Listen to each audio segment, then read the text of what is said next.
살펴보고 있는데요. 복음은 회심을 일으킨다라는 제목으로 하나님 말씀 같이 나누기를 원합니다. 제가 지난주 월요일 날 월화 이렇게 진행이 되었는데요.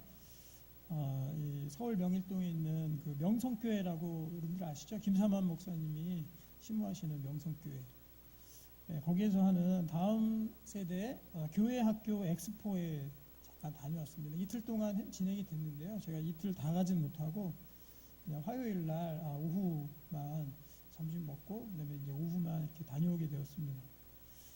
그런데 이제 저도 여기는 처음 가보는데 10년째 계속 진행이 되는 그러한 엑스포, 그러니까 박람회가 진행이 되고 있었습니다. 여기 보면은 이 교회 학교에 관한 사실 우리나라에서 할 수 있는 교회 학교, 이 주일 학교 있지 않습니까? 초등부, 유치부, 그다음에 중고등부까지 우리나라에서 할 수 있는 교회 학교의 모든 시스템들이 다 모인 그런 박람회장이었어요. 그래서 이 부스를 설치했는데 부스도 한 50여 개 이상 설치돼서 그 부스 한 번만 이렇게 쭉 돌아보는데도 사실은 굉장히 시간이 많이 걸릴 정도로 그렇게 진행이 되었습니다. 그리고 오신 분들도 좀 엄청나게 많아가지고요. 지방에서 캐리어 끌고 이렇게 오신 분들도 있고, 그리고 특별히 거기에는 비용이 무료였습니다. 무료. 그래서 1박 2일 동안 재워주고 먹여주고 하는데 무료예요. 그래가지고 사람들이 더 모이신 것 같아요. 그래서 저희도 가서 무료라서 저녁을 먹고 이렇게 저희 가족이 갔다 왔는데요. 여기 보면 우리가 잘 알고 있는 그 파이디온 아시죠? 파이디온도 있었고요. 거기 부스 설치해가지고 파이디온의 모든 거 다 볼 수 있었습니다. 그리고 우리가 지금 사용하고 있는 꿈미에서도 나왔더라고요. 그래서 꿈미도 주만나하고 이렇게 막 차려놓고 꿈미 소개해주고, 그리고 히즈쇼 아시죠? 히즈쇼 영상으로도 많이 이렇게 하는 히즈쇼, 총회에서 나온 거 해가지고 엄청나게 많은 그런 그 주일학교의 그런 시스템과 또 도구들을 살펴볼 수 있는 정말 귀한 시간이었던 것 같습니다. 그리고 이제 많은 선물도 받았습니다. 그냥 부스만 한번 쭉 돌아갔는데도 여기저기에서 막 선물들을 막 주더라고요. 선율이 또 예쁘다고 막 그냥 막 덤으로 더 주고 막. 그래서 한 바퀴 돌고 나니까 받은 거 종이하고 책이랑 노트도 받고요. 그다음에 장난감도 받고 이만큼 받아왔습니다. 사지는 않고요. 팔긴 팔았는데 사지는 못하고 한번 이렇게 받고 돌아오게 되었습니다. 그런데 이제 특별히 제가 좀 집중해서 보았던 것이 무엇이었냐면은 바로 하나님의 말씀의 그 성경의 그 장면들이 있지 않습니까? 예수님이 태어나면은 예수님께서 마국간에 태어나신 그 장면, 모세가 지팡이를 들고 홍해를 가르는 장면, 또 방주에 노아가 타는 장면들을 이 종이로 세팅해서 만들어 놓은 게 있었어요. 그래서 어린이들이 그것을 종이를 오려가지고 접고 붙이고 하면서 만듭니다. 그럼 그 장면이 그 종이 상자 안에 가득 그 예쁘게 꾸며질 수 있도록 그렇게 만들어 놓은 것도 있었습니다. 그리고 또 감사 달력이라는 게 있었는데요. 이 달력 우리가 이 집에다 다 걸어 놓잖아요. 그런데 달력을 이렇게 특별히 어떤 중요한 날짜만 적고 다른 것들은 보통 그냥 보기만 하지 않습니까? 그런데 이거는 이제 감사 달력이 있는 거예요. 기도 제목도 그 달력에 적을 수 있도록 해놨고요. 그다음에 자기가 감사의 말씀 다 적을 몇 월 며칠 몇 년도에 무슨 감사의 제목이 있었다. 감사의 제목도 놓을 수 있고, 그런 여러 가지 정말 제가 봐도 우리나라에 이렇게 다음 세대를 향한 이런 시스템들이 많이 개발되어 있나, 상품들이 많이 있나, 또 이런 회사들이 이렇게 많이 있나, 그렇게 새롭게 보는 시간들이었습니다. 그리고 이제 아이들이 보면은요, 너무 현란하게 느껴질 정도로 정말 디자인이 잘 돼 있어서 예쁘고, 또 아주 정말 아이디어가 좋은 그러한 상품들이 굉장히 많이 있었습니다. 그런데요, 제가 한 가지 것을 보면서 동시에 우리가 집중해야 될 것 한 가지가 생각이 났고요. 또 그것을 놓쳐서는 절대로 안 되겠구나, 이런 생각 같이 했습니다. 정말 산업이 발달되고 디자인도 발달되고 우리나라에 그러한 예쁘게 만들 수 있는 그런 능력도 굉장히 예전보다 많이 좋아졌습니다. 그렇기 때문에 오히려 우리 어린이들과 또 다음 세대들이, 또 성인도 마찬가지지만, 그런 현란한 미디어 또는 매체에 우리가 현혹이 되어서요, 정작 그것들이 나온 소스가 어디냐면, 근본이 어디냐면 바로 하나님의 말씀이거든요.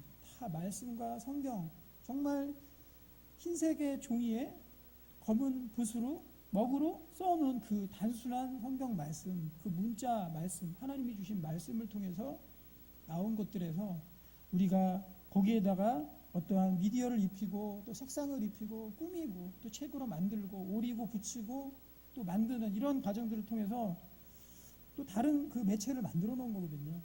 그런데 이것에 집중한 나머지 우리가 하나님의 말씀을 저버리면 어떡하나 하는 그러한 염려도 좀 들었습니다. 왜냐하면은 좀처럼 변하지 않는 그러한 다음 세대의 모습을 항상 우리가, 저도 그렇고 여러분 교사하시는 분들도 그렇고요, 우리 다음 세대 아이들이 결코 정말 잘 하나님 안에서 변화하고 새로운 모습으로 거듭나는 그런 모습들을 참 보기가 힘들고 또 어렵구나 하는 것들을 더욱 느끼기 때문에 더 그런 걱정이 들었던 것 같습니다. 저런 것들을 이용하면서 반드시 하나님의 말씀이 꼭 우리 다음 세대의 가슴 가운데 심겨지도록 해야 되겠구나, 이런 다짐을 다시 하고 오는 그런 시간이었습니다. 여러분들, 사람이 회심을 하고 회개를 하고 우리가 나아가는 방향에서 다시금 회선을 해서 하나님을 향하게 되는 그 회개의 그 일들이 시점이 어디서부터 이루어집니까? 무엇을 통해서 우리가 하나님으로의 회심이 이루어집니까? 또 어떻게 해야지 실제적인 정말 하나님 안에서의 그러한 변화들이 일어나겠습니까? 그 변화를 유발시키는 그 매개체는 과연 어떤 것이겠습니까? 그리고 우리가 많은 현란하고 정말 화려한 그런 매체들을 접해서 우리 아이들을 교육시키면 정말 방법은 굉장히 좋겠죠. 애들을 또 집중하게 만드는 그런 능력도 굉장히 많을 것입니다. 하지만 정작 우리의 마음을 회심시키고 또 실제적인 변화를 일으키는 것은 과연 어떤 부분에 있을까? 그 접촉점이 무엇일까? 우리는 그것을 반드시 알고 그것 가운데 우리가 이 교육으로 성공을 시켜야 된다고 저는 확신합니다. 오늘 성경 본문에서 우리가 이 바울의 전도를 통해서 한번 그 접촉점을 우리가 찾기를 원합니다. 그 원인을 찾기를 원합니다. 지금 배경은 바로 바울의 2차 전도 여행 중에 있는 내용입니다. 1차 전도 여행을 끝내고 이제 2차 전도 여행을 데살로니가 교회로 이제 차례차례 행진하게 됩니다. 우리는 오늘 읽은 이 17장 1절에서 9절 말고도요, 저는 오늘 이 17장 전체를 한번 여러분에게 쭉 설명을 드리려고 하는데요, 우리가 성경을 보게 되면은 같은 패턴이 반복되고 있는 경우를 우리가 흔히 볼 수 있습니다. 오늘도 마찬가지입니다. 이 17장 전체가 세 가지의 그런 복음 전도의 내용으로 구성이 되어 있습니다. 첫 번째는 데살로니가 교회에 가서 바울이 전도한 거, 그 다음에 거기에 대해서 회심의 역사가 일어난 것, 그 다음 간 곳이 베레아입니다.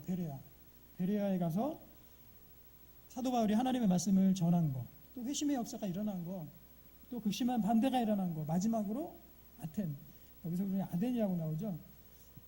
아덴에 가서 전도한 것, 이렇게 세 가지 장면이 나오게 됩니다. 우리 1절과 2절을 한번 보시겠습니다. 17장 1절 2절을 보시면은 사도 바울이 이제 지역을 다니면서 거기 회당을 찾아 예전에 하던 패턴 그대로 하나님 말씀을 전하게 됩니다. 17장 1절을 보시면은 그들이 암비볼리와 아볼로니아로 다녀가 데살로니가에 이르니 거기 유대인의 회당이 있는지라. 성경 중에 여러분들 데살로니가 전후서가 있잖아요. 바로 이 데살로니가 교회에다 대고 사도 바울이 쓴 겁니다. 그래서 이때 이 장면하고 데살로니가 전서 후서가 쓰여졌던 것들이 다 내용이 매치가 되게 되어 있습니다. 바로 이 사도 바울은 유대인의 회당에 들어가서 전도하는 패턴을 계속적으로 사용합니다. 그것이 가장 효율적이고 아주 효과적인 복음의 전도의 방법이었기 때문에 그렇습니다. 2절 계속해서 보시면은요, 바울이 자기의 관례대로 그들에게로 들어가서 새 안식일에 성경을 가지고 강론하며 3절 같이 한번 읽겠습니다. 뜻을 풀어 그리스도가 해를 받고 죽은 자 가운데서 다시 살아나야 할 것을 증언하고 이르되 내가 너희에게 전하는 이 예수가 곧 그리스도라 하니. 바울이 했던 것은 무엇이었냐면은 바로 새 안식일 3주 동안에 걸쳐서 안식일에 들어가서 이 회당에 들어가서 바로 성경을 가지고 강론했다는 것입니다. 하나님의 말씀을 가지고 그대로 풀어서 전해준 거예요. 3절에도 보면은 뭐라고 써있냐면 뜻을 풀어 그 다음에 그리스도를 설명하고 있습니다. 뜻을 풀어줬다. 다른 얘기한 게 아니고요, 하나님의 말씀을 그대로 설명하고 풀어서 그 사람들에게 말씀을 전해준 것입니다. 그것이 바로 바울이 했던 것입니다. 계속적으로 그 패턴이 계속 반복되고 있어요. 이쪽 지역 2차 전도여행만 해도 우리 지도 이렇게 흔히들 보시잖아요. 바울의 1차 전도여행, 또 바울의 2차 전도여행 화살표 이렇게 쭉 있잖아요. 그런데 2차 전도여행 한번 가면서도 정말 여러 군데의 그런 도시들을 들리게 됩니다. 그때 도시 들릴 때 바로 이 도시 가서 어떻게 전도했냐면 회당을 찾았습니다. 유대인들 회당 찾아서 그곳 가운데서 말씀을 가지고 강론했고, 그 뜻을 풀어서 하나님의 말씀과 예수가 그리스도라는 것을 증거하게 되었습니다. 이것이 계속 반복되고 있는 것입니다. 그럼 무엇을 설명했는지 유학적으로 볼 수 있습니다. 첫 번째는 그리스도가 해를 받는 것, 바로 예수님께서 박해를 받으신 것, 고난을 받으신 것, 그것을 설명하고 있습니다. 3절을 다시 보시면 뜻을 풀어 그리스도가 해를 받고, 그 다음에 두 번째는 바로 부활에 대해서 설명했습니다. 죽은 자 가운데서 다시 살아나야 할 것을 증언하고, 부활과 구원이 있다. 우리에게도 구원이 있다. 예수님이 해를 받고 고난을 받으신 것은 우리의 죄 때문이고, 죽은 자 가운데서 다시 살아나신 것은 우리를 구원하신 것이고, 우리도 예수님과 같이 똑같이 부활할 것이다 라는 것을, 이 복음의 가장 핵심적인 내용을 설명하기 위해서 이 복음을 설명하고 있습니다. 우리 세 번째로는 바로 예수님이 구원자 그리스도라는 거, 이것을 설명하고 있습니다. 내가 너희에게 전하는 이 예수가 곧 그리스도라 하니, 그때 당시에 그리스도를 너무나도 고대하고 있었습니다. 메시아를 너무나도 기다리고 있었습니다. 그때 바로 이 예수님께서 너희들이 기다리고 있던 바로 그 그리스도다라고, 예수님의 고난과 또 죽음과 부활, 가장 복음의 에기스죠. 이것을 뜻을 풀어서 그들에게 전달을 해준 것입니다. 그 결과를 우리가 주목해 볼 필요가 있습니다. 이렇게 하나님의 말씀을 뜻을 풀어서 전달해 주었을 때 어떠한 결과들이 일어나느냐, 이건 실로 엄청난 결과입니다. 사람이 변한다는 거, 사람이 바뀐다는 거, 사람이 마음이 움직인다는 거, 그리고 하나님을 몰랐던 그러한 삶이 하나님을 알아가는 그런 삶으로 바뀐다는 거, 이것이 바로 하나님의 말씀의 능력인 것입니다. 우리 4절을 보겠습니다. 어떻게 변화되었는지 4절을 보시면, 그 중에 어떤 사람 곧 경건한 헬라인의 큰 무리와 적지 않은 귀부인도 권함을 받고 바울과 실라를 따르나, 이렇게 되어 있습니다. 그때 당시에 경건한 헬라인 중에서 큰 무리가 이 사실을 믿게 되었습니다. 회심의 역사가 일어난 것입니다. 또 적지 않은 귀부인들도, 그때 당시 귀족들까지도 사도 바울에게 관심을 가지고 그 말씀을 들었습니다. 성경에 하나님의 말씀이 풀어서 그들에게 들려졌을 때 큰 무리뿐만이 아니라 바로 귀부인들, 귀족들까지도 정말 빈부의 그러한 귀천 차이 없이 그 하나님의 말씀을 들었던 사람들은 동일하게 변화를 일으킨 것입니다. 이것이 바로 하나님의 능력이고, 사도 바울의 어쩌면 이 단순한 패턴의 반복적인 사역을 사도 바울이 한 것입니다. 그리고 나서 그 다음에 오는 것이 무엇이냐면, 여지없이 반대 세력이 부닥치고 핍박이 오는 겁니다. 우리 5절부터 보시면요, 그러나 유대인들은 시기하여 저자의 어떤 불량한 사람들을 데리고 떼를 지어 성을 소동하게 하여 야손의 집에 침입하여 그들을 백성에게 끌어내려고 찾았으나, 아마도 이 야손이라는 사람의 집에 모여서 사도 바울과 실라가 복음을 증거하고, 또 그 가운데 아마도 기거하고 피신해 있었던 것 같습니다. 그래서 불량배들을 모았습니다. 그때 당시에 힘 좀 쓸만한 사람들, 사도 바울과 실라를 잡을 수 있는 사람들을 끌어다가 그 야손의 집에 침입해서 끌어내려고 찾았습니다.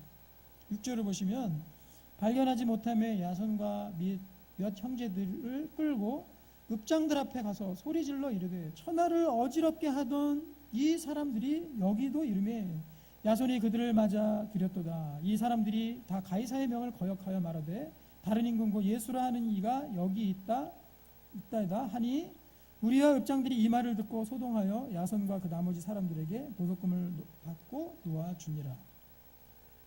하나님의 이 말씀은요, 사람을 변화시킵니다. 여러분 믿습니까? 하나님의 말씀이 풀리는 그 순간에 사람의 마음 가운데 강력한 역사를 일으키신다는 거예요. 그래서 그 표현이 어떻게 되어 있냐면 6절을 보면은 천하를 어지럽게 한다라고 표현을 하고 있습니다. 천하를 어지럽게 하는 사람들이 여기에 있다. 자꾸 사람들을 요동시킨다. 사람들을 변화시킨다. 사람들을 회심시킨다. 하나님을 알지 못하는 사람들이 하나님께 돌아오도록 만드는 그 역할을 하고 있다. 저 사람들이 하나님의 말씀을 풀기 때문에 그 풀린 하나님의 말씀들이 사람 속으로 들어가서 사람을 변화시키고 사람을 회심시키고 새로운 사람으로 만들기 때문에 그때 당시에 많은 사람들이 이 사람들에게 천하를 어지럽히는 사람이라고 그렇게 얘기한 것입니다. 그래서 다른 임금이 있다. 다른 임금 예수를 전하는 사람들이다. 그것도 가이사의 그때 당시 로마의 왕의 명령을 거역하는 그런 사람들이라고 고발을 한 것입니다. 그래서 무리와 읍장들이 이 말을 듣고 소동했습니다. 그 동네에 난리가 벌어졌습니다. 그리고 나서 했던 일이 뭐냐면 야손과 그 나머지 사람들에게 보석금을 갖고 놓아주었어요. 이때 당시 보석금은요, 이걸 보석금을 안 줬으면은 아마도 사형을 당하거나 어떤 큰 형벌을 당했을 것입니다. 그래서 할 수 없이 야손이 보석금을 준 겁니다. 니들 풀어줘라. 돈 줄 테니까 풀어줘라. 하고 나머지 사람들을 풀어주게 된 것입니다. 사람을 변화시키니까 사단 마귀는 극심하게 저항합니다. 어디든지요. 하나님의 말씀이 풀리는 그곳에, 하나님의 말씀이 실질적으로 역사하는 그곳에 사단 마귀도 같이 방해하고 사단 마귀의 역사가 시작이 됩니다. 다른 어떤 많은 것들이 이루어지더라도 하나님 말씀만 풀리지 않으면 사단 마귀는 개정휴업이에요. 열려있지만은 놀고 있을 수 있어요. 왜냐하면 주님의 말씀이 풀리지 않으니까 괜찮아. 계속 그거 해. 괜찮아. 너희들 마음대로 열심히 해. 하지만 하나님의 말씀이 풀리기 시작하면요, 그때부터 사탄 마귀는 으르렁거리면서 우는 사자와 같이 극렬하게 저항을 합니다. 불량배까지 모으고 또 야손이라는 사람까지 데려다가 보석금까지 실제로 줘야지만 풀어지는 그러한 저항이 있었다는 것입니다. 두 번째 이제 이 복음이 전해집니다. 10절을 보시면은 바로 베레아입니다. 베레아. 밤에 형제들이 그 바울과 실라를 베레아로 보내니 그들이 이르러 유대인의 회당에 들어가니라. 이제 바울과 실라가 베레아로 들어갔습니다. 거기서 했던 일도 똑같습니다. 11절 같이 한번 읽겠습니다. 시작. 베레아에 있는 사람들은 데살로니가에 있는 사람들보다 더 너그러워서 간절한 마음으로 말씀을 받고 이것이 그러한가 하여 날마다 성경을 상고함으로. 똑같이 회당에 들어가서, 유대인의 회당에 들어가서 하나님 말씀을 강론하고 하나님 말씀을 풀어서 베레아 사람들에게 전해줬습니다. 그런데 아무래도 이 지역색이 있었던 것 같아요. 데살로니카라는 지역색하고 아마 이 베레아라는 지역색이 조금 달랐던 것 같습니다. 그래서 표현하기로는 베레아에 있는 사람들은 데살로니카 사람들보다 더 너그러웠다. 조금 더 마음이 하나님 말씀을 받아들일 수 있는 그런 마음밭이 좋았다. 이렇게 표현하면 될 것 같습니다. 너그러워서 그 반응은 무엇이었냐면 간절한 마음으로 하나님의 말씀을 받고 성경이 그러한가 날마다 상고했다라고 그렇게 말씀합니다. 성경이 정말로 그러한가 날마다 상고하고 연구하고 실제로 기도하라 그러면 기도해보고 또 이 약속이 하나님께서 약속을 해주시면 그 약속대로 해보고 이러한 일들, 이것이 무엇입니까? 하나님 말씀이 풀리는 거죠. 하나님 말씀이 풀려서 또 전달되는, 너무나도 이 특별히 베레아에 있는 지역에는 하나님의 말씀이 정말 강력하게 또 구체적으로 아주 많은 사람들에게 또 날마다 선포가 되었을 것입니다.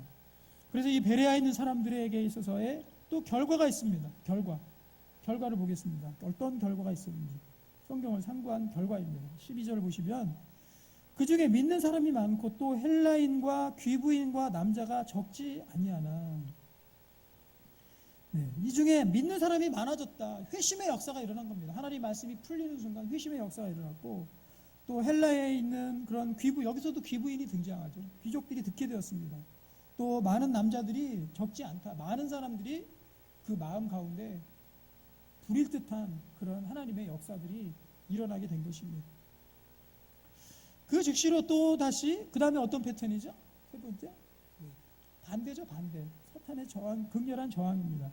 그 또 시작이 됩니다. 12절에 보시면은 13절입니다. 13절 보시면 데살로니카에 있는 유대인들은 바울이 하나님의 말씀을 베레아에서도 전하는 줄 알고 거기도 가서 무리를 움직여 소동하게 하거늘.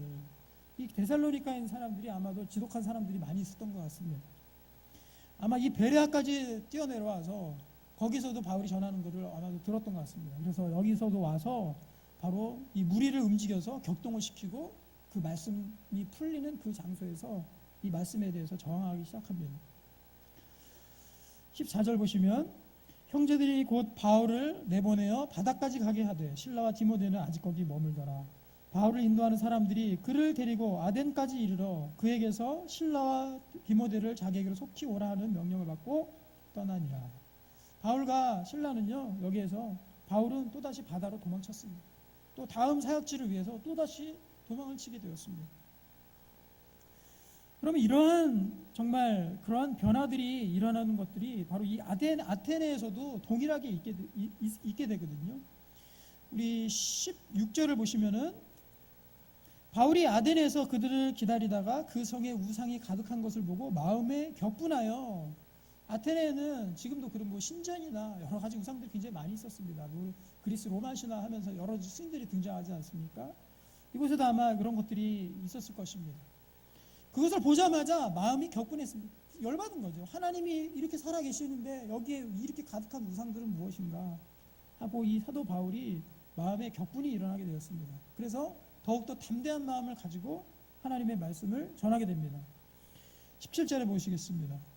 또 역시 회당에서 들어갔습니다. 회당에서는 유대인과 경건한 사람들과 또 장터에서 날마다 만나는 사람들과 변론하니 어떤 에피쿠로스 스토아 철학자들도 바울과 쟁론할 때 어떤 사람들이 이 말쟁이가 무슨 말을 하고자 하느냐 하고, 어떤 사람은 이르되 이방 신들을 전하는 사람인가 보다 하니 이는 바울이 예수와 부활을 전하기 때문이더라.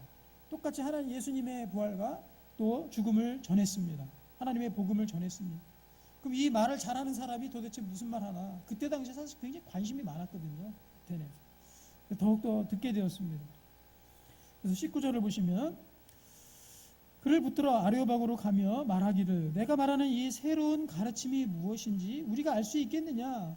내가 어떤 이상한 것을 우리의 귀에 들려주니 그 무슨 뜻인지 알고자 하노라 하니 모든 아덴 사람과 거기서 나그네 된 외국인들이 가장 새로운 것을 말하고 듣는 것 이외에는 달리 시간을 쓰지 않음이더라. 여기 아마도 철학자들이 굉장히 많았을 거예요. 그렇죠? 이 철학의 본고지니까. 그러면 여기에서 말씀하기를 이 가장 새로운 것을 말하고 듣는 것 외에서는 달리 시간을 쓰지 않음이로라. 돈도 좀 많았던 것 같아요. 그래서 소일거리가 없어서 야, 새로운 사상 없냐? 우리 논쟁하자. 새로운 철학 사상 없냐? 우리 새로운 뭐 종교 없냐? 그것에 대해서 우리 한번 논해보자. 아마도 이렇게 시간을 보냈던 것 같습니다. 그래서 이제 사도 바울의 이 유명한 아레오바고 설교라고 합니다. 아레오바고에서 이루어졌기 때문에 이 아레오바고 설교라는 부제를 가지고 있습니다. 22절을 같이 보시면 바울이 아레오바고 가운데 서서 말하되 아덴 사람들아 너희를 보니 범사에 종교심이 많도다. 종교심이 많은 사람들이 아텐 사람들이었습니다. 제가 예전에요 서울의 그 연세대학교 가서 전도하러 간 적이 있었습니다. 캠퍼스 전도하러 갔는데 거기 근데 요즘에 대학교에 굉장히 외국인들이 많거든요. 그런데 이제 용기 있게 외국인에게 말을 걸었습니다. 우리나라 애들이 자꾸 복음을 안 듣길래 쟤는 듣겠다 생각 싶어가지고 백인이었습니다. 그래서 어느 나라에서 왔냐? Where are you from? 하니까 프랑스에서 왔답니다. 프랑스. 근데 얼굴도 정말 잘생겼어요. 프랑스 하면 저희 굉장히 존경하는 나라잖아요. 파리 이런데 여행지 1순위잖아요. 프랑스 파리에서 왔대요. 그러면서 예수님을 믿느냐? 그래서 유럽 사람이니까 그래서 예수님을 알 것 같아서 예수님 믿느냐? 교회 다녀봤냐? 뭐 이렇게 그냥 지금은 생각나지 않는 영어지만 그때 당시 그렇게 물었던 것 같습니다. 일단 물었습니다. 그러니까 그 사람이 하는 말이 그 청년이 하는 말이 I am not religious 이렇게 얘기하더라고요. I am not religious. 자기는 종교심이 없다라는 거죠. 자기는 종교적이지 않다라는 거예요. 그러면서 그냥 거부하고 그냥 가버리더라고요. 그래서 유럽이 참 무서운 나라구나. 그거에 그냥 I am not religious 그냥 그 한마디 해버리고 그냥 가는 겁니다. 그러니까 복음에 대해서 또는 어떠한 종교 가운데서도 듣지 않으려는 그런 상태를 그대로 보여주는 그러한 일이었습니다. 그런데 여기 본문에 보면은 이 아테네 사람들은 바로 종교심이 굉장히 많았습니다. 그래서 복음을 더 잘 들었을 것입니다. 23절을 보시면 내가 두루 다니며 너희가 위하는 것들을 보다가 알지 못하는 신에게라고 새긴 단도 보았으니 그런즉 너희가 알지 못하고 위하는 그것을 내가 너희에게 알게 하리라. 이 아레오바고 설교를요, 우리들이 여러분들도 잘 좀 어떤 내용이나 그런 설명하는 방법들과 내용들을 우리가 잘 알아놨으면 좋겠어요. 이것은요, 복음 전하는 때 있어서 굉장히 유용하게 쓸 수 있습니다. 또 다른 데 가서 하나님 말씀을 증거할 때, 또 전도할 때 이 설교대로 우리가 어렵지 않습니다. 이 설교대로 우리가 복음을 전하면 참 효율적이고 좋은 복음 전도가 될 수 있기 때문에 그렇습니다. 물어보는 거예요, 상대방한테. 신을 알아요? 신이 어디 있는지 알아요? 또는 신을 정확히 알 수 있는 방법이 있어요? 그러면은 뭐라 그러겠습니까? 모르겠는데요. 그거 아는 사람이 어디 있어? 이렇게 대답하죠. 그 평생 연구해도 모르는 겁니다. 그렇게 대답하겠죠. 마찬가지입니다. 이 아테네에도 알지 못하는 신에게라고 새긴 단이 있었습니다. 거기에서부터 접촉점을 삼아서 이 사도 바울이 복음을 전하는 거예요. 그런즉 너희가 알지 못하는 신, 당신 신 알지 못합니까? 그러면 제가 그 신에 대해서 말씀드릴게요. 알지 못하는 그것을 내가 너에게 알게 하리라.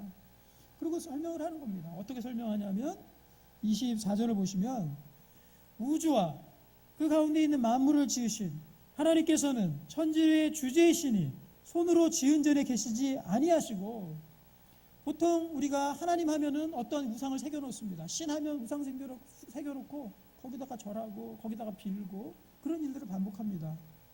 그런데 바울은 뭐라고 전했냐면은 하나님은 우주 가운데 만물을 지으신 분이다. 그래서 손으로 지은 것에 계시지 않는다. 또 25절, 또 무엇이 부족한 것처럼 사람의 손으로 섬김을 받는 것이 아니니 이는 만민에게 생명과 호흡을 만물을 신이 주시는 이심이니라. 하나님이 누구신지 아십니까? 그분은요, 만물을 지으셨고요, 무엇이 부족한 분처럼 사람으로 섬김받는 분이 아니고요, 우리 사람에게 호흡을 주시고 생명을 주시고 우리가 살 수 있도록 그렇게 힘을 주시는 분이 바로 하나님입니다. 그 하나님이 바로 우리 가까이 계십니다 라고 그렇게 설명해 주면 되는 겁니다. 26절에 계속 보시면은 한 혈통으로 모든 것들을 만드셨다고 나오고, 27절을 보겠습니다. 27절 보시면 이는 사람으로 혹 하나님을 더듬어 찾아 발견하게 하려 하심이로되 그는 우리 각 사람에게서 멀리 계시지 아니하도다. 당신은 하나님을 찾기 위해서 정말 신경을 써보셨습니까? 우리가 어디서 와도 어디로 가는지도 모르는데 하나님이 어떻게 계시는지 그것도 찾지 않는다는 그런 마음으로 사십니까? 그렇게 물으면 되지 않습니까? 그리고 나서 하나님을 더듬어 찾으려고 해도 우리가 발견할 수 없습니다. 하나님을 발견할 수 있는 길은 무엇이냐면 그분은 결코 멀리 계시지 않고 우리 가운데 아주 가까이 계시는 분이 바로 하나님입니다. 이렇게 설명하고 있는 것입니다. 바로 누구입니까? 바로 예수 그리스도를 믿음으로 인해서 우리가 가까이 계신 하나님을 만나게 될 수 있다는 겁니다. 우리가 예수님을 설명하고요, 또 하나님도 설명해야 됩니다. 바로 그 하나님, 만물을 지은 하나님이 예수 그리스도를 통해서 믿을 때 우리가 하나님을 알게 된다라고 우리가 설명할 수 있어야 됩니다. 우리 28절 보면은 참 신기한 내용이 나옵니다. 아마도 그때 시인 중에서도 바로 그 신에 대해서 논하는 그런 사람이 있었던 것 같습니다. 28절을 보시면 우리가 그를 힘입어 살며 기동하며 존재하느니라. 너희 시인 중에 어떤 사람들의 말과 같이 우리가 그의 소생이다, 그의 자손이다, 하나님께서 우리를 낳으셨다라고 어떤 시인이 얘기를 한 겁니다. 29절, 이와 같이 하나님의 소생이 되었은즉 하나님을 금이나 은이나 돌에다 사람의 기술과 고안으로 새긴 것들과 같이 여길 것이 아니니라. 알지 못하던 시대에는 하나님이 간과하셨거니와 이제는 어디든지 사람에게 다 명하사 회개하라 하셨으니 이는 정하신 사람으로 하여금 천하를 공의로 심판하는 작정하시고 이에 그를 죽은 자 가운데서 다시 살리시는 것으로 모든 사람들에게 믿을 만한 증거를 주셨음이니라 하니라. 여기까지 전했습니다. 제가요, 이 본문은 제가 전도사 시절 때 우리 집에서 가정 예배를 드린 적이 있었습니다. 추석 때 가정 예배를 드렸는데 어떤 말씀을 전할까 해서 바로 선택한 본문이 바로 아레오바고 설교입니다. 이 설교 본문을 그대로 읽어드렸습니다. 우리 가족들에게. 안 믿는 가족들이 많았기 때문에 이 설교 본문을 그대로 설명을 해줬습니다. 하나님은 누구시고 하나님 우리와 가까이 계시고 예수 그리스도를 통해서 그 증거를 보여주셨고 그 예수님을 믿는 그 사실만으로도 우리가 가까이 계신 하나님을 만날 수 있다, 천지를 만드신 하나님을 만날 수 있다 라고 설명해줬던 그런 기억이 지금도 납니다. 그 결과가 이거보다 다 잘 풀 수 있습니까? 예, 굉장히 잘 풀어줬죠, 사도 바울이. 그때 결과가 참 재밌습니다. 아테네 사람들은 어떤 반응을 보였는가? 세 가지 반응이 나왔습니다. 첫 번째 반응은 바로 조롱하는 반응이었습니다. 32절을 보시면 그들이 죽은 자의 부활을 듣고 어떤 사람은 조롱도 하고 어떤 사람은 이에 대하여 내 말을 다시 듣겠다 하니, 조롱한 사람들은요, 그때 당시에 아테네 사람들 어떤 사상이 있었냐면 사람은 절대로 부활하지 않는다고 믿는 그런 사상을 가지고 있었습니다. 그렇기 때문에 바울의 이 부활 사상을 듣고 나서 조롱하게 된 것입니다. 또한 두 번째 부류 사람이 어떤 사람이냐면 어떤 사람들은 이 일에 대하여 내 말을 다시 듣겠다 하니, 보류입니다. 보류. 나중에 한번 다시 들어볼게. 나중에 내가 시간 있을 때 다시 들을게. 아니면 다른 기회 있을 때 그때 나에게 다시 말해줘. 내가 한 번 더 생각해 볼게. 이렇게 말하는 이 보류형의 사람들이 있었습니다. 지금이나 똑같죠. 그 다음에 마지막 세 번째입니다. 33절 보시면 이에 바울이 그들 가운데서 떠나매 몇 사람이 그를 가까이 하여 믿으니라고 나오죠. 믿으니 그 중에는 아레오바고 관리 디오누시오와 다말이라는 하는 여자와 또 다른 사람들도 있었더라. 총 30명의 아레오바고 관리들이 있었습니다. 이 중에 딱 한 명에 한 명. 딱 한 명 관리가 디오누시오라는 그 관리 한 명이 예수 믿겠다고 나온 거예요. 관리였으면 아마 너 머리도 있었을 것이고 아마 공부도 많이 했을 것이고 잘난 사람이었을 것입니다. 그런데 사도 바울의 이 설명을 듣고 와가지고 내가 믿겠다고 따라온 것입니다. 또 여자들과 다른 사람들도 있었더라. 많은 사람들이 내가 믿겠다고 그렇게 따라온 것입니다. 지금도 사단 마귀는 반대 세력, 이 반대 세력이 없었던 적이 없습니다. 우리 쭉 끝까지 다 읽어봤는데요. 금방 읽죠. 쭉까지 다 읽어봤는데 반대 첫 번째도 나왔고 두 번째도 극렬하게 나왔고 세 번째도 조롱하고 이랬습니다. 우리는 어느덧 하나님의 복음의 말씀이 전해지면은 조롱이라는 그러한 무서운 마귀의 사실 실질적으로 우리에게 해도 입히지도 못하는데 그러한 그 마귀의 극렬한 저항에 우리가 그냥 떠는 거예요. 포기해버리는 거예요. 분명히 하나님의 말씀이 풀어지고 증거가 되면은 어떤 사람이든 그 사람에게 변화받을 만한 사람에게는 분명한 변화가 일어나고 회심이 일어나고 그 마음의 움직임이 일어나는데 그것을 덮어놓고 조롱하고 반대하는 그 세력에 우리가 무서워서 또는 보류하겠다는 그러한 세력에 무서워서 우리가 이거 복음을 덮어놓고 있는 거예요. 하나님의 말씀은 바로 회심의 역사가 일어나게 됩니다. 복음을 접하면 회심의 역사가 일어납니다.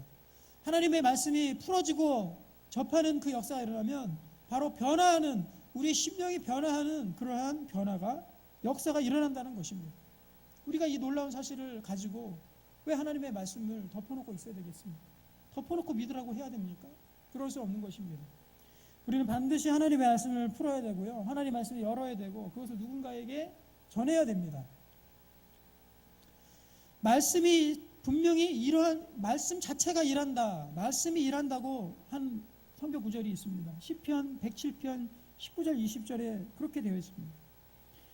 이에 그들이 그들의 고통 때문에 여호와께 부르짖으매 그들이 그들의 고통에서 그들을 구원하시되 그가 그의 말씀을 보내어 그들을 고치시고 위험한 지경에서 건지시도다. 이렇게 말씀하고 있습니다. 하나님께서 말씀을 그들에게 보내서 그들을 고치고 그들을 위험한 지경에서 건진다. 말씀이 가서 말씀이 일을 하는 겁니다. 우리는 전하는 것은 씨를 뿌린다고 비유하고 있습니다. 말씀이 전해지는 것은 바로 씨를 뿌리는 것입니다. 하나님의 씨가 뿌려지면은 그 씨앗이 가서 말씀이 가서 그들을 변화시키는 겁니다. 그들에게 열매를 맺혀준다는 것입니다. 그래서 말씀을 신뢰하고 우리가 말씀을 증거해야 됩니다. 또 하나님을 알게 만들어주고 하나님을 인식시켜주고 이분이 하나님이구나, 이분이 예수님이구나, 이분이 천지를 만드신 분이구나 하고 그 하나님을 인식시켜주는 것 자체가 바로 하나님의 말씀이 풀렸을 때입니다. 예수님이 부활하고 나서 제자들 앞에 나타났습니다. 근데 제자들이 알아봤습니까? 제자들이 몰라봤습니다. 예수님인 줄 몰랐어요. 그것은 외모뿐만이 아니라 영적인 상태를 말씀해 주는 거예요. 외모도 분명히 예수님께서 변화됐지만 더 온전한 모습 변화됐을 것입니다.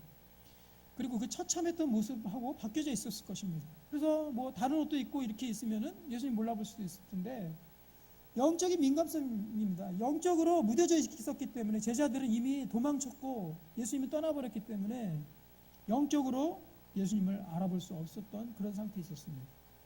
그래서 누가복음 24장 32절에 보면은 이게 예수님의 부활하신 그 엠마오 도상에서 벌어진 일입니다. 그들이 서로 말하되 길에서 우리에게 말씀하시고 우리에게 성경을 풀어주실 때에 우리 속에 마음이 뜨겁지 아니하더냐 하고 바로 예수님을 알아보게 된 것입니다. 예수님께서 그들을 만나서 하신 일이 뭡니까? 예수님, 야 나야 알아봐. 내 이렇게 생겼잖아. 내 냄새를 나도 맡아봐. 내 버릇, 내 목소리 기억 못해? 자기를 확인시켜 주신 것이 아니고 하나님의 말씀을 그들의 제자들에게 풀어준 것입니다. 하나님 말씀이 풀린 겁니다. 예수님도 하나님의 말씀을 풀어서 제자들이 예수님 자신을 알게 하셨는데 우리가 하나님의 말씀을 덮어놓고 우리가 어떻게 사역을 감당할 수 있겠습니까? 반드시 주님의 말씀은 풀려져야 되는 것입니다. 저는요, 특별히 우리 어린이 교육에 있어서 저는 정말 제가 가지고 있는 지론이 있습니다. 그것은 무엇이냐면 바로 이 특별히 어린이들에게 성경을 교육시키다 보면은요, 우리가 찬양할 때도 거의 다 율동을 넣어서 찬양합니다. 율동을 섞어서 찬양해요. 그래서 처음부터 끝까지 다 율동을 하는 경우도 많고, 제가 지금 이제 맡고 같이 예배드리고 있는 예꿈도 마찬가지입니다. 워낙 이제 아이들이 어리다 보니까는 그 속에 찬양할 때도 율동을 넣고 같이 찬양을 합니다. 율동이 굉장히 좋은 것입니다. 하나님께 우리의 몸으로서 드려지는 그 찬양. 그리고 다윗이 정말 바지가 벗겨지도록 주님을 즐거워해서 했던 율동의 찬양이 그것인데, 우리가 잘못 율동만 강조하다 보면은요, 이 찬양이 그냥 무슨 에어로빅 시간이냐 또는 우리가 춤추는 그런 시간이냐 그렇게 우리가 착각할 수 있다는 것입니다. 그래서 반드시 저는 이 찬양할 때도 율동에 있는 찬양도 있어야 되지만 그냥 육성으로 하는, 나이에 관계없이 육성으로 하는, 박수 치면서 그냥 하는 그러한 찬양도 분명히 우리 아이들에게 있어야 된다고 생각합니다. 또 하나는 요즘에 이제 꿈미 교재도 보면은 요즘에는 PPT로 다 설교를 하잖아요. PPT 보면은 너무나도 장면들 잘 묘사해 놓은 그런 이 PPT 그 그림이죠. 일러스트 그림들이 많이 정말 제작되어서 이렇게 나옵니다. 그럼 그 자료를 가지고 그대로 아이들에게 설명을 해줄 수 있어요. 그런데 이 PPT를 설명해 주고요, 하나님 말씀 찾아보지 않으면은 그것은 저는 분명히 확신하건대 그거는 옛날의 전래동화, 그냥 옛날 이야기 들려주는 것으로 끝날 수 있는 그런 위험성이 있다고 생각합니다. 그래서 분명히 PPT와 함께 반드시 하나님의 말씀이 거기에 아이들에게 분명히 선포가 되고 증거가 돼야지 주님의 말씀이 그들을 변화시키지 우리의 뭐 잔소리나 우리가 아무리 윽박질러도 우리 아이들 절대로 변화되지 않습니다. 하나님의 말씀이 그들의 심령을 쪼갤 것이고 하나님의 말씀이 그들을 회심시키고 변화시킬 것입니다. 우리가 어떤 예를 들면 다니엘의 어떤 새 친구 이야기, 사자굴에 들어가서도 살은 이야기, 또 여러 가지 우리 예수님께서 죽은 자를 나사로를 살린 이야기, 여러 가지 이야기들이 있는데 그 이야기에 멋진 그림을 그려놓고 거기에도 옛날에 예수님께서 이렇게 하셨어 라고까지만 해버리면은 그것은 옛날 이야기, 백설공주 이야기 똑같이 설명해도 비슷할 테고요, 또 아니면 흥부놀부 얘기해도 똑같을 것입니다. 반드시 그 가운데 하나님의 말씀이 풀려져야 되고 주님의 말씀이 우리 아무리 어린 심령이들지라도 증거가 돼야 됩니다. 글을 읽는 것이 우리 선율이도 요즘에 보면은 저희 아들도 계속 글을 자기는 모르지만은 책을 펴놓고 뭐라고 계속 중얼중얼 하더라고요. 제가 알아들을 수 없는 그런 말로 중얼중얼 계속 하면서 뭔가 읽으려고 이제 하는 거죠. 아이들 보면은요, 동화책 굉장히 좋아합니다. 그래서 글도 모르는 아이일지라도 동화책을 가져와서 읽어달라 그러거든요. 그런 그림과 함께 옆에 있는 그 글씨를 읽어줘야 됩니다. 그 글씨를 읽는 가운데 글을 아는 아이들은 그 이야기 속에 몰입하게 되고 그 글씨를 인식하게 됩니다. 동화책도 그러는데 우리가 왜 성경 말씀을 덮어놔야 됩니까? 성경 말씀, 그림과 함께 하나님의 말씀이 읽혀진다면 그것은 다른 글이 아니라 이야기가 아니라 바로 주님의 말씀인데 얼마나 우리 아이들을 바꿔놓을 수 있겠습니까? 저는 그런 생각을 많이 합니다. 또 전도시에도 마찬가지입니다. 말씀이 들어가 있는 전도지 반드시 우리가 지참을 해야 되고요, 그 말씀이 증거가 될 줄로 믿습니다. 우리가요, 이 전도를 받는 사람들이 하나님의 말씀이 증거되면 그들이 변화하지만 전도자, 하나님의 말씀을 전하는 사람도 같이 능력과 힘을 받습니다. 주님의 말씀이 풀려지고 주님의 말씀을 증거될 때 전하는 자도 역시 똑같은 하나님의 역사와 또 은혜와 능력이 임하게 된다는 것입니다. 예전에 어떤 목사님이 이런 말씀하신 것이 기억이 납니다. 목회자가 침체기에 있을 때 또는 뭐 오랫동안 어디 갔다 오거나 뭐 병원에 입원했다가 오거나 아니면은 또 요양을 하고 오거나 몸이 아파서 그런 경우 있지 않겠습니까? 빨리 회복하는 길이 뭐냐? 목회자에게 빨리 설교를 시켜야 된다고 그렇게 했던 그 예전에 담임 목사님이 계셨거든요. 제가 그것도 아직도 기억이 납니다. 저는 그때 잘 그게 무슨 뜻인지 몰랐거든요. 왜 설교를 하면 설교 힘든데 설교를 하면 그 목회자가 회복이 될까?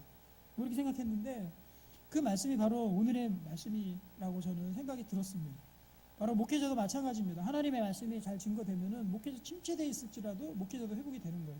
그리고 그것들을 들었던 또 우리 성도들이나 또는 밖에 있는 우리 전도자도, 전도를 당하는 사람도, 전도를 받는 사람도 바로 하나님 말씀으로 회복되고 하나님의 말씀으로 되살아나게 되는 역사가 일어난다는 것입니다. 어린이든 어른이든 또는 청소년이든 할 것 없이 하나님의 말씀이 풀어지면은 그 가운데서 성령께서 일을 하실 겁니다. 우리는 주님의 말씀을 풀어주고 또 강론하고 전해주는 그 사명밖에 없습니다.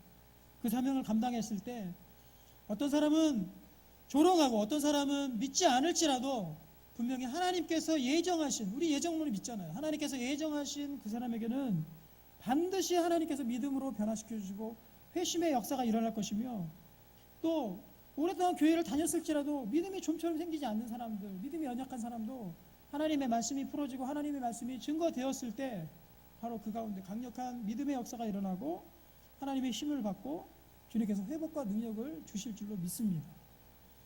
여러분들, 우리가 어떤 사역 가운데 집중해야 되겠습니까? 사단마귀는 계속해서 여러 가지 방법들을 통해서요, 말씀만 증거하지 말라고, 말씀이 닫혀지도록 그렇게 우리를 지금도 정말 유인하고 있습니다. 그럴 때 우리는 그 가운데 휩쓸린 것이 아니라 주님의 말씀만이 온전히 들려지고 주님의 말씀만이 우리를 부흥케 할 수 있다는 그런 신념을 가지고 우리가 주의 말씀 들고 주님의 말씀의 사자로 세상 가운데 나아가야 될 것입니다. 또 우리 가정 가운데 나아가야 될 것입니다. 또 교회 학교 가운데 우리가 나아가야 될 것입니다. 그럴 때 말씀이 풀리는 그 순간에 하나님의 역사가 일어나고 주님의 예정한 사람들과 또 하나님께서 힘 주시고 능력 주시는 그 사람, 주님의 일꾼들이 우리 가운데 더욱 세워질 줄로 믿습니다. 그런 생각 가운데 우리 동참하게 되는 우리 저와 여러분 되기를 주님의 이름으로 축원합니다. 아멘. 우리 시간 같이 한번 기도하겠습니다. 우리 말씀을 붙들고